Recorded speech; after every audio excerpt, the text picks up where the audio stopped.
అంటే ఒక్క విషయం అండి, ఎవరు ఏం చేసినా తెలంగాణ ఉద్యమంలో మనందరం చేసిన ఉద్యమాలకు మనకంటూ ఒక పేజీ ఉంటుంది, ఒక చరిత్ర ఉంటుంది.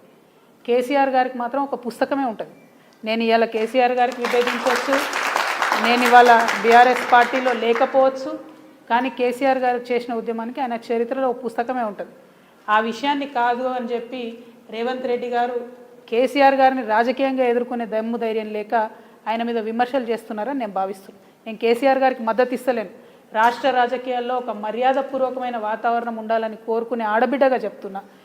విమర్శ చేయండి, ఏదన్నా చేయండి, కానీ ఒక లైన్ దాటొద్దు. రేవంత్ రెడ్డి గారు అన్ని లైన్లు దాటి ఒక జాతిని పట్టుకొని మాట్లాడుతూ ఉన్నారు. నేను నిన్న కూడా చెప్పిన, అది కరెక్ట్ కాదు. ఏ జాతిని ఎవరు కూడా అవమానించకూడదు. అన్ని జాతులకు మనం గౌరవం ఇచ్చుకుంటేనే బాగుంటుంది. రాజ్యాంగం మీద ప్రమాణం చేసి కేవలం కేసీఆర్ గారు పుట్టిన కులాన్ని నేను ఎటుపడితే అటు మాట్లాడతా అంటే చూస్తూ ఏ ప్రజలు కూడా ఊరుకోరు, ఎవరు కూడా హర్షించరు, ఏ కులం వాళ్ళు కూడా హర్షించరు. అది తప్పు. కేసీఆర్ గారి చరిత్ర చెడిపేస్తా అంటే చెరిగేది కాదు. అట్లనే రేవంత్ రెడ్డి గారి చరిత్ర కూడా చెరిగేది కాదు. అది మంచిదా చెడ్డదా ఆయన నిర్ణయించుకోవాలి, నాకు అనవసరం. కానీ ప్రజల హృదయాలను గెలుచుకొని ఎప్పుడైనా రాజకీయాలు చేయాలి, కానీ అవతలోని తిడితేనే రాజకీయం చేస్తాం అనుకుంటే అది కరెక్ట్ కాదు. నేను రేవంత్ రెడ్డి గారి వాక్యాలను నిన్న కూడా ఖండించాను, ఇవాళ కూడా ఖండిస్తున్నా. ఇటువంటి భాష తెలంగాణ రాజకీయాల్లో ఉండకూడదని చెప్పి నేను మనస్ఫూర్తిగా నమ్ముతా ఉన్నాను. Thank you. మేమా మున్సిపల్ ఎన్నికల్లో మా వాళ్ళు చాలా చోట్ల నిలబడ్డారు, అందరూ సింహం గుర్తు మీద నిలబడ్డారు.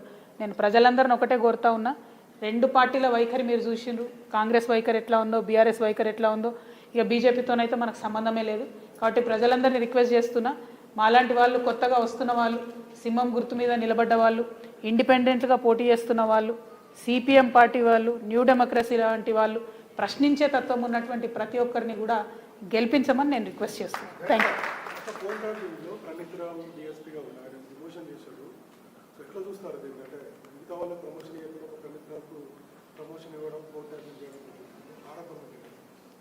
అంటే ఈ big fish small fish theory గుర్తుంది కదా బ్రదర్ మీకు?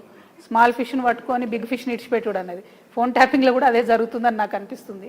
ఇప్పుడు ప్రణీత్ రావు అనే అతను డిఎస్పీ, తనని డిమోషన్ చేశారు. మరి ఎందుకోసం డిమోషన్ చేశారు అనేది ప్రభుత్వం అయితే ఇక్కడ చెప్పలే. కానీ ఈ స్మాల్ ఫిష్ని చూపించి మరి ఈ ప్రణీత్కి ఆర్డర్ ఇచ్చినటువంటి బిగ్ ఫిష్లను వాళ్ళని వదిలేస్తారా ఏంది అన్నది ప్రభుత్వమే ఫ్యూచర్లో చెప్పాలి. మరి డిమోషన్ చేసిరంటే ఫోన్ ట్యాపింగ్లో ఏదన్నా టెక్నికల్ డీటెయిల్స్ ఉన్నాయా అందుకని చేసిరా, వాళ్ళు చెప్తలేరు ఎందుకు చేసిరో కూడా. సో ప్రణీత్ రావు లాగానే చాలా మందికి కూడా డిఎస్పీ ప్రమోషన్లు వచ్చినాయి, ఇదివరకు కూడా కాంగ్రెస్ ప్రభుత్వంలో వచ్చినాయి, టీఆర్ఎస్ ప్రభుత్వంలో వచ్చినాయి.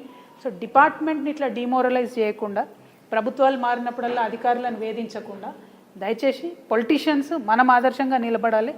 అసలు ఎందుకు చేసిరు అనే విషయం ప్రభుత్వం క్రిస్టల్ క్లియర్గా చెప్పాలి. ఒకటి. రెండు, అసలు ఇది ఎప్పుడు కంక్లూడ్ అవుతుందో చెప్పాలి. చూడలేక వస్తున్నాం ఈ టీవీ సీరియల్ని మనం. Thank you.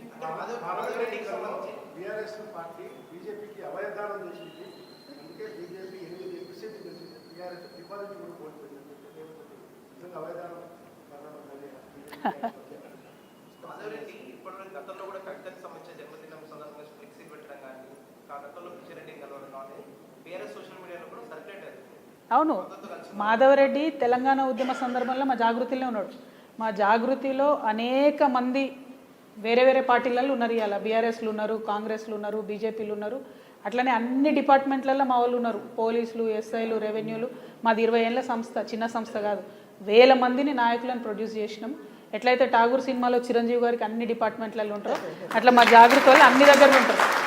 అయితే మా కర్మ ఏంటంటే మీ పిల్లగాడు పోయిండు, బయటకు పోయి ఏదో కమ్యూనిటీ ఆర్గనైజేషన్ పెట్టుకున్నాడు, మాది పనిచేస్తాడు. ఎవరి కమ్యూనిటీ కోసం వాళ్ళు పనిచేసుకుంటారు కదా. ఆయనని తప్పుదో పట్టించి హరీష్ రావు గారు కేసు వేయించి, ఆయనతో పాటు ఇంకొక ఆయనతో ఆ కేసు వేసిన రోజే నేను చెప్పిన దీని వెనుక హరీష్ రావు గారి హస్తం ఉందని. అది ఎప్పుడు రుజువైంది? నిన్న ఈ మాధవరెడ్డికి టికెట్ ఇచ్చుడుతో రుజువైంది. ఆ పిల్లగాడు అప్పుడెప్పుడో తెలంగాణ ఉద్యమంలో 2010లో 9లో వెళ్ళిపోయాడు మా ఆర్గనైజేషన్లోకి వెళ్ళి. అప్పటి నుంచి కమ్యూనిటీ ఆర్గనైజేషన్ పెట్టుకొని నడిపించుకున్నాడు. లీడర్ని చేసింది మేమే, మా కర్మగాలికి. కాకపోతే అది ఇప్పుడు వచ్చి బీసీలకు వ్యతిరేకంగా ఒక అస్త్రంగా హరీష్ రావు చేతిలో ఆయన చిక్కుకున్నాడు. నేను అనేది ఏంటంటే హరీష్ రావు గారి చేతిలో చిక్కుకున్న ఈ అస్త్రానికి బీఆర్ఎస్ పార్టీ ఎట్లా ఎండార్స్ చేస్తుంది, ఎట్లా టికెట్ ఇస్తుంది? అది తప్పు కదా. ఇన్ని లక్షల మంది బీసీలకు వాళ్ళ నోటికాడి ముద్దను లాక్కునేటటువంటి పిటిషన్ అది. అటువంటి దానికి బీఆర్ఎస్ పార్టీ రాజముద్ర వేసి మరి ఆయనకు టికెట్ ఇవ్వడం అన్నది చాలా అన్యాయం. దీన్ని మేము తీవ్రంగా ఖండిస్తున్నాం. బీఆర్ఎస్ పార్టీ ఖచ్చితంగా వాళ్ళ స్టాండ్ ఏందో చెప్పాలి. Thank you. జై తెలంగాణ. పోస్టర్ రిలీజ్ ఉంటుంది, ఒక్క నిమిషం ఎక్కడో అక్కడ ఉండండి అందరికీ. అమరవీరుల ఆత్మగౌరవ సభ ఫిబ్రవరి 12వ తారీఖు నాడు ఉంటుంది. తెలంగాణ వ్యాప్తంగా ఉన్నటువంటి ఉద్యమకారులందరినీ కూడా మేము ఆహ్వానిస్తూ ఉన్నాం.